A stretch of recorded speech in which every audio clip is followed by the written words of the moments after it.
Now, one of the most practical discussions that we need to have is how does what we teach them prepare them to be fruitful? You remember that's the purpose of education, is to prepare for the future. We are preparing children to be fruitful. If that's true, then how does math prepare them to be fruitful? How does science prepare them to be fruitful?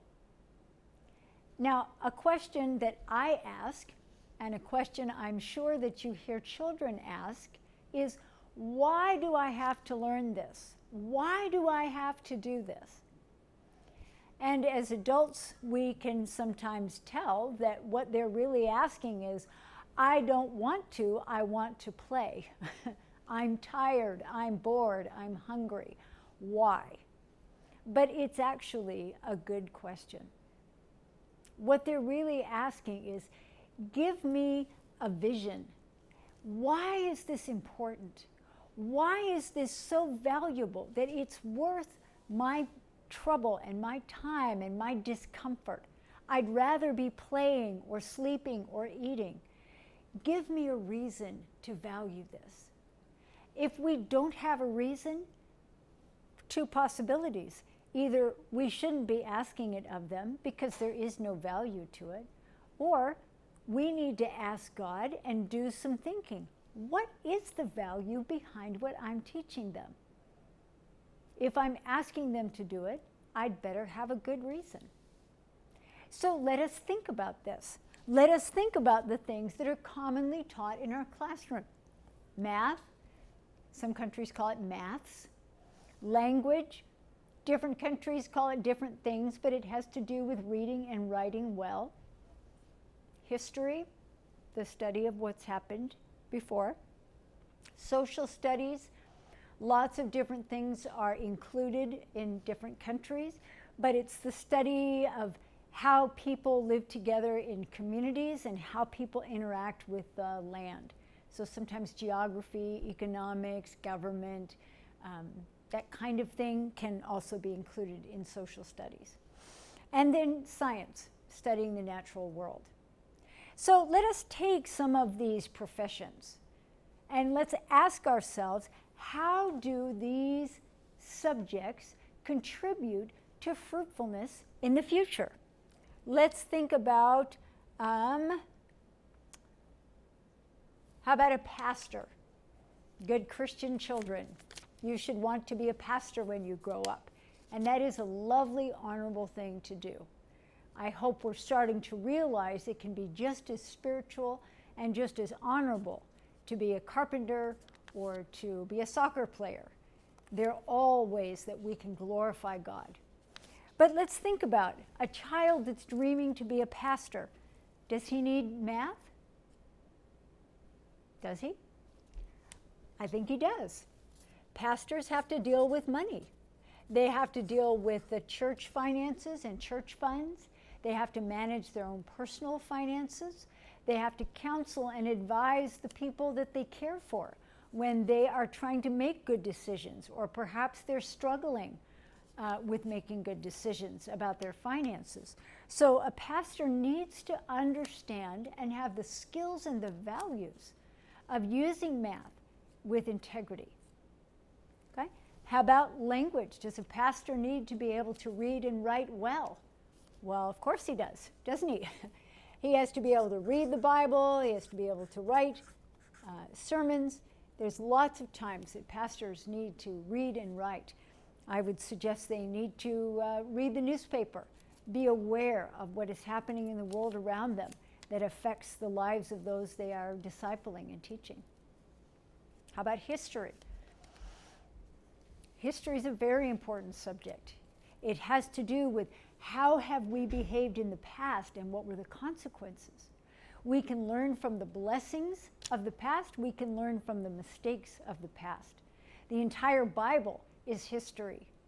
But we can learn from our own country's history, our own family's history, history in different parts of the world that have had different beliefs and values.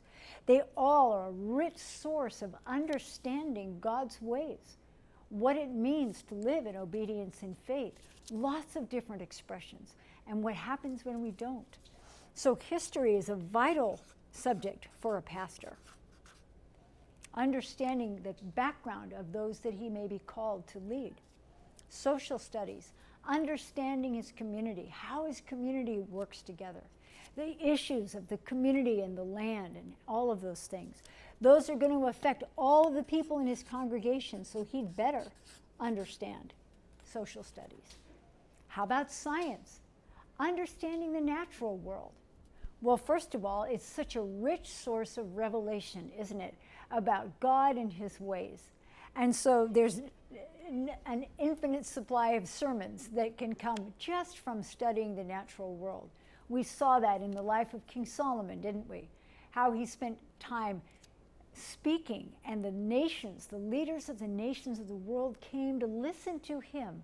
And he spoke about trees and flowers and animals, because there's so much rich revelation about God, practical instruction for living that God has built into the natural world. So there's many reasons for pastors to understand about science. Let's take another job here. How about a farmer? Does a farmer need to understand math? Well, he'll do a lot better if he does. If he's able to lay out his fields in some kind of mathematical order. If he's able to calculate the amount of seed or water or fertilizer. He's got to manage the costs of what he has to spend and what he's going to need to charge. So farmer is a businessman, and he is going to need math. Is a farmer going to need to learn how to read and write well? Well, again, if he's going to be a successful farmer, yes, he will. Because there's always more for him to learn about how to manage his land and what the new possibilities are. He's going to have to be a businessman that reads and writes contracts, or he'll be taken advantage of. So farmers need to be able to read and to write. How about history? Again, there's so much to learn from the past.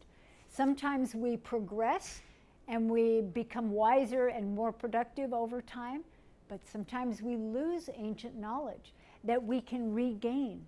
The Old Testament is full of wisdom and instructions about how to care for land. Periods in history where we have followed biblical principle, there's wonderful productivity.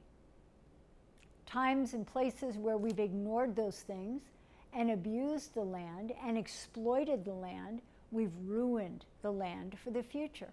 And so history can instruct a farmer very well on how to take care of his land for productivity now and for productivity in the future.